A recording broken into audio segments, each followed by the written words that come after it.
Welcome to Theoria TV audiobooks. We will jump into this title in just a minute. But first, please remember to hit that like button and subscribe to the channel. And if you appreciate our efforts to bring Orthodox books to you in audio form free of charge, please consider supporting the channel by joining as a member here on YouTube or via Patreon, which is linked in the description. Thanks and enjoy your book.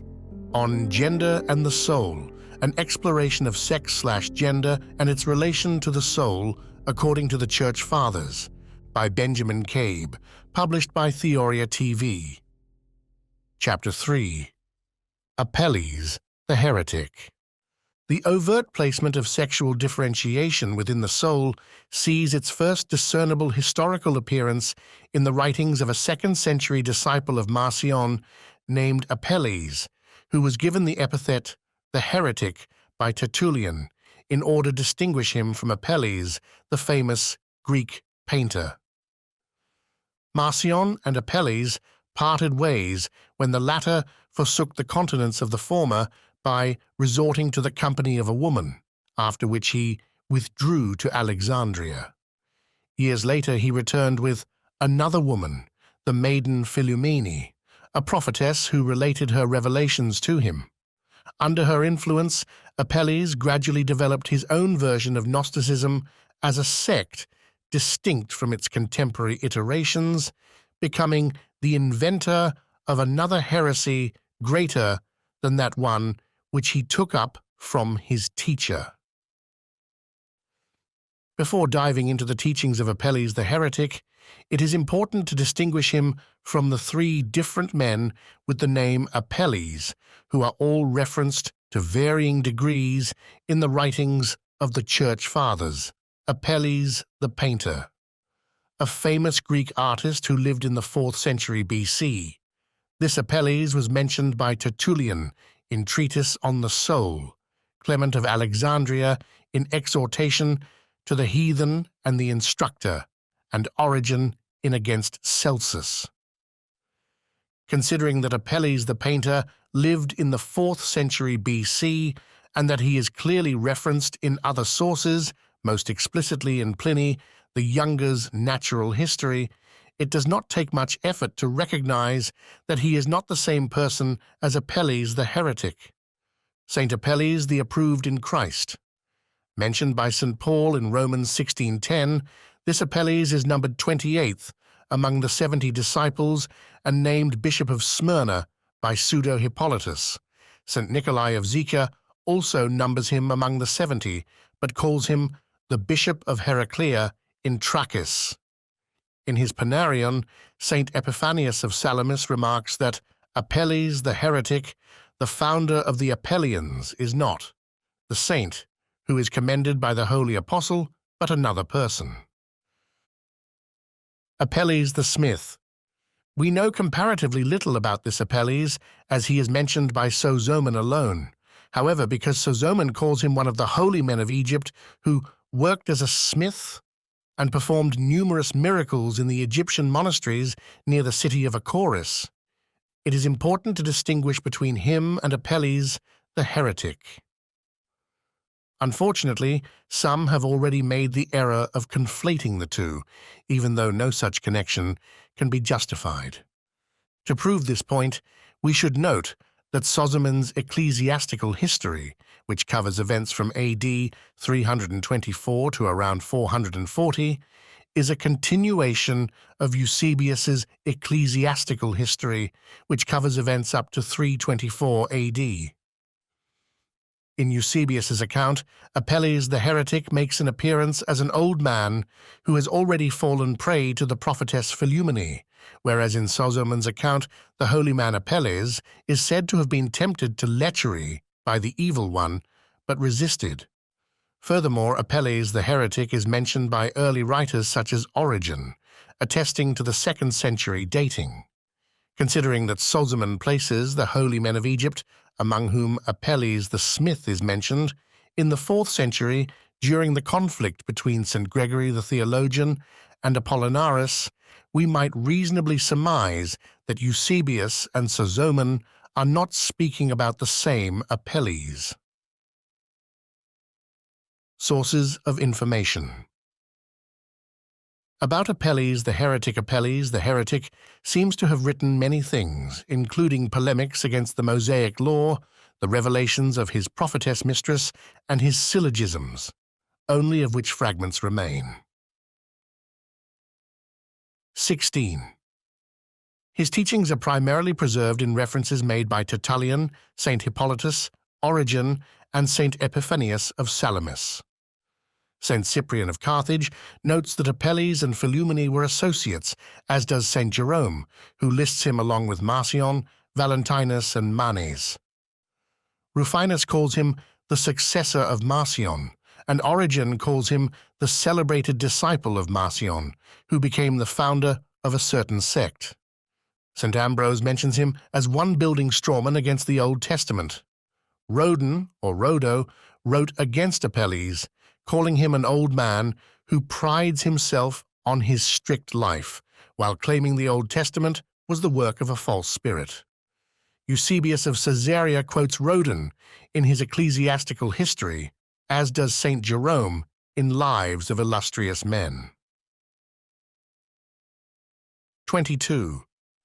The most adequate modern exposition of Apelles and his beliefs can be found in Katharina Greschat's superb study, Apelles und Hermogenes, Zwei theologische Lehrer des 2. Jahrhunderts, 2000 Brill. Throughout her work, she indicates that Apelles was quite cunning in avoiding his teacher's controversial elements when developing his own theological system. While Greschat is the only present-day writer to give Apelles' philosophical system an adequate treatment, she does not endeavor to comment on his idea of the sexually distinct soul. Instead, she repeats Adolf von Harnack's injunction in his famous work on Marcion, das Evangelium vom fremden Gott, that this aspect of Apelles' theology should be the focus of further academic analysis. Though infrequently covered elsewhere in modern academia, Apelles is mentioned by German theologian Sebastian Moll in the arch-heretic Marcion, in Adolf von Harnack's History of Dogma, Volume 1, J. Lempriere's Universal Biography, the first volume of J. Quaston's Patrology, and a few other collections about the early Church. Ex-Roman Catholic priest Roger Parvus published an article entitled The Teachings of Apelles, Marcion's Apostate, and in 2008 he published a book entitled A New Look at the Letters of Ignatius of Antioch and Other Apellian Writings, wherein he claims the letters of St. Ignatius were written by a follower of Apelles, a fringe and unsubstantiated opinion, following a theory first set forward in 1927 by Joseph Turmel. Within these few publications, only Greschat, following Harnack's lead, comments on the idea of the sexually differentiated soul in Philumene and subsequently Apelles, and only to make a general call for someone to give it special attention. The Teachings of Apelles, the Heretic. As a young man under the tutelage of Marcion, Apelles distinguished between what he called the good deity and the demiurge, who made his creations badly. At the beginning of his instruction under his Gnostic teacher, he, like Marcion and Lucian, disparaged all of creation and the Creator, denied the resurrection of the flesh, and allowed salvation only to the soul, claiming that the Lord himself rose again in a phantom body. Thus, Apelles initially confessed, along with Marcion, that Christ never took flesh in the first place. In his later teachings, however, which were seeded by the persuasion of Philumene, Apelles began to proclaim that Christ did really carry about a body of flesh, not derived to him, however, from birth, but one which he borrowed from the elements, which is to say that Christ did not take flesh from the Virgin, but formed his body by taking portions of it from the substance of the universe, that is, hot and cold and moist and dry. Apelles put it this way: Christ allowed himself to suffer in that very body, was truly crucified and truly buried and truly arose, and showed that very flesh to his own disciples. and he dissolved that very humanity of his, reapportioned its own property to each element, and gave it back, warm to warm, cool to cool, dry to dry, wet to wet. And so, after again separating the body of flesh from himself, he soared away to the heaven from which he had come. In summation, per Appelles' later view, Christ actually took on flesh, but not from the Virgin Mary. Instead, his body was composed of sidereal matter. He actually suffered and rose from the dead, and even showed himself physically to his disciples. But after all of this, he redistributed his body among the elements and ascended into heaven, bodiless. Apelles further disagreed with Marcion's belief that there are three principles of the universe: the good, the just, and matter. Instead, Apelles claimed there are four: the good, the just, matter, and evil. According to Hippolytus, Apelles believed in five gods: the good being, the creator, a fiery one who was manifested, an evil god, and Christ, who descended from the power above, that is, from the good deity, and that he is the son of that good deity. Bound up with his distaste for the material world is his profession of the pre-existence of souls, for which Tertullian sorrowfully blames Plato, writing that Apelles concluded that our souls were enticed by earthly baits down from their supercelestial abodes by a fiery angel, Israel's God and ours, who then enclosed them firmly within our flesh. Unsurprisingly, the pre-existence of souls and slow dematerialization, or redistribution of the body in the teachings of Apelles, resembles Origenism. For his part, Origen tried to claim a middle ground between the Gnostic heretics, among whom he names Apelles, and the Orthodox faith. St. Jerome outlines it in his letter to Pamachius against John of Jerusalem: when then the soul, at the command of God, lets go of this perishing and feeble body, little by little all things return to their parent substances. Flesh is again absorbed into the earth, the breath is mingled with the air, the moisture returns to the depths, the heat escapes to the ether. It should be pointed out that, for Origen, this is not said about the body returning to the earth after biological death, which is a given, but about the resurrected body, which gradually loses its materiality. This view, alongside his profession of the pre-existence of souls, would eventually see Origen posthumously condemned.